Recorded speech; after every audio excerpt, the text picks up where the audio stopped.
बता दूं कि 2017 में एक ट्रेलर आया मूवी का, जिसका मूवी का नाम था ग्रे स्टेट। अब इसमें क्या नया है?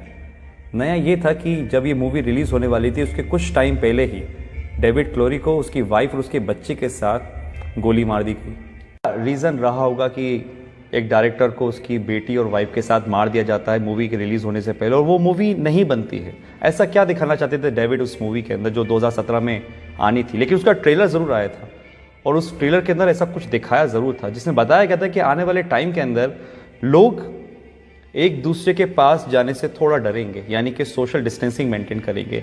लोगों को एक घर में कैद कर दिया जाएगा, यानी कि लॉकडाउन होगा।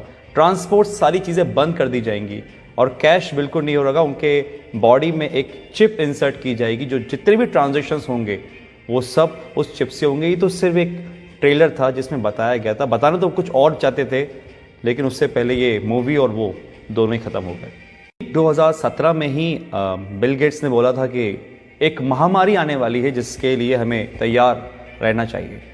और ठीक 18 अक्टूबर 2019 को बिल गेट्स ने एक मीटिंग में बोला कि अब जो वॉर होगी कंट्रीज़ के बीच में वो मशीन से नहीं होगी, वायरस से होगी। और अभी आप जानते ही बिल गेट्स को लेके क्या कंट्रोवर्सी चल रही है। आपको लग रहा होगा कि दो वीडियो का आपस में क्या कनेक्शन है। कुछ लोग समझ रहे होंगे, कुछ लोगों को समझ में नहीं आ रहा होगा। तो यहाँ पर एक यू टर्न आता है और मैं आपको ले जाता हूँ 1980 में। 1980 के अंदर एक ऑर्गेनाइजेशन बनी जिसका मेन मकसद था इस पूरी दुनिया में एक पावर होना, यानी कि पूरी दुनिया को एक पावर चलाना। और उस पावर को उन्होंने नाम दिया था न्यू वर्ल्ड ऑर्डर। ऑर्गेनाइजेशन में ज़्यादा लोग नहीं थे, कोई सीक्रेट 100-150 लोग होंगे। और एक बहुत डरावने वाली बात इस ऑर्गेनाइजेशन की ये थी कि वो इस दुनिया की टोटल आबादी को 50 करोड़ में लाना चाह रहे थे, 50 करोड़ में। उनके टारगेट में थे वो देश जिसमें सबसे ज़्यादा पॉपुलेशन है, जिसमें हमारा इंडिया भी होता है। सबके लिए उन्होंने एक प्लान बनाया जिसका नाम था MMP, mind control, money control, population control. Control यानी कि आदमी खुद से कुछ ना सोचे, जो वो चाहें वो आप सोचो, माइंड कंट्रोल। और ये किसके थ्रू होता? मास मीडिया के थ्रू। जो मीडिया में दिखाया जाएगा वो आदमी सोचेगा। और एक कल्चर ऑफ फेयर, यानी कि एक डर का माहौल बनाना, क्योंकि डर एक ऐसी चीज़ है जो अगर दिमाग में बिठा दी जाए किसी की तो इतनी आसानी से निकलती नहीं है। और वो ऐसा हुआ है। आज बहुत से लोगों का माइंड कंट्रोल करती है मीडिया, जो वो बोलती है वो आप मानते हो। और कल्चर ऑफ फेयर, डर का माहौल, ये तो आपने देख ही रहा है जो आजकल चल रहा है। कंट्रोल यानी कि आदमी जितना हो सकता है लेस कैश, कैशलेस, या जितना हो सकता है टोटली डिजिटल। और वो आपके सामने ही है। आज हमारी डिजिटल करेंसी किस तरीके से बढ़ रही है आपको पता ही है।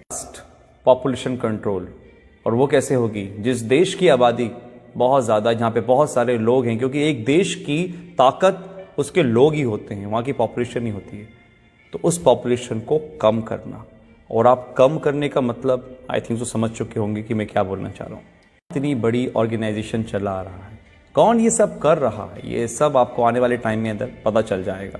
क्योंकि आने वाले टाइम में सिर्फ दो लोग रहेंगे, एक वो जो काम करेंगे, एक वो जो काम करवाएंगे। अगर मैं इसको स्ट्रेट फॉरवर्ड बोलूं तो राजा और गुलाम। एक वो लोग जो इस दुनिया पे राज करेंगे और एक वो लोग जो उन राज करने वालों की गुलामी करेंगे।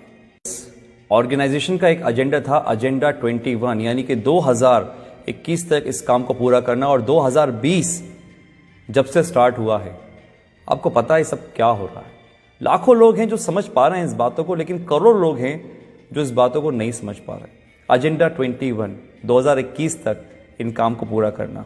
और अगर सीरियसली इस बातों में कुछ भी सच्चाई है तो हम बहुत बड़े खतरे में गाइस। ये वायरस आया जो कि हमारा है नहीं, किसी और देश से आया है। हम आपस में ही लड़ रहे हैं, कोई धर्म के नाम पे तो किसी काम के नाम पे। और जो इस एजेंडा का सबसे बड़ा फंडा था कि लोगों को आपस में लड़वा दो, आज हमारे घर में हम छोटी छोटी सी बातों पर विवाद कर लेते हैं। आज अगर हम घर से बाहर निकलते हैं तो हमारे घर वाले इस चीज़ के लिए प्रोटेस्ट करते हैं कि भैया घर से बाहर नहीं निकलो, बाहर जाओगे तो मर जाओगे। ये दिमाग में हमारे किसने भरा? कौन कंट्रोल कर रहा है हमारे दिमाग को? आप खुद समझदार हैं। बहुत से लोग बोलेंगे कि यार ये तो कुछ कहानी जैसी लग रही है। तो कहानी सही, क्योंकि जो अभी मौजूदा हालात हैं कोरोना से लेकर, ये भी कोई फिल्म की स्टोरी से कम नहीं है, जो बढ़िया से स्क्रिप्ट करी गई है और बहुत अच्छी तरीके से प्ले हो रही है। मैं आता हूँ अपनी पुरानी वाली बात पर कि जो सुबह मेरे साथ इंसिडेंट हुआ कि एक मध्य वर्ग का आदमी जो लोअर मिडिल क्लास है, जो शायद कुछ भी काम करके काम चला रहा था, वो मांगने को नहीं तैयार है। वो 3 दिन पुरानी रोटी खा लेकर चुप कर उठाकर, लेकिन वो मुझसे पैसे लेने को तैयार नहीं था। मैंने फोर्सफुली उसको पैसे लिए थे। ये हालात है। तो एक मैसेज तो ये है कि अगर आपके आसपास कोई देखे जो हो सकता है मजबूर हो लेकिन शर्म के मारे नहीं मांग पा रहा हो, तो उसकी आप ज़रूर मदद करिएगा।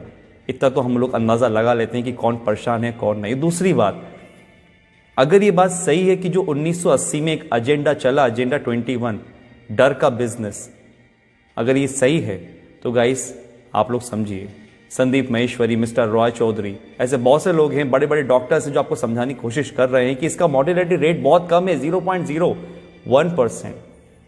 1000 में से एक इंसान मर रहा है, तो फिर किस बात का इतना हाहाकार मचा हुआ है? जस्ट बिकॉज ऑफ, क्योंकि हम जो न्यूज़ देखते हैं वो मीडिया से आ रही है। बात वही है, हमारे दिमाग को कंट्रोल करा जा रहा है, हमारे पैसों को कंट्रोल करा जा रहा है। आज हमारे पास इतनी आज़ादी नहीं है कि हम खुद का काम कर सकें। किसी के कहने पे हम दुकान खोलते हैं, किसी के कहने पे हम दुकान नहीं खोलते। ये हक हमसे छीन लिया गया है, पैसा कमाने का हमसे छीन लिया गया है। हम खुद से आज कुछ नहीं कर सकते। ये कहीं वो एजेंडा 21 तो नहीं? अगर है तो आज डर छोड़िए, अपनी इम्यूनिटी पे काम करिए, दिमाग लगाइए, लॉजिक समझिए। मीडिया क्या बोलती है वो नहीं, आप ये समझिए कि दूसरे जो लोग, लाखों लोग समझ रहे हैं लॉजिकल बात को, उसको पकड़िए, ठंडे दिमाग से सोचिए और फिर फैसला कीजिए कि आपको क्या करना है। आप डरेंगे नहीं तो आप संभल जाएंगे, और अगर आप संभल गए तो ये देश बच जाएगा। Thank you.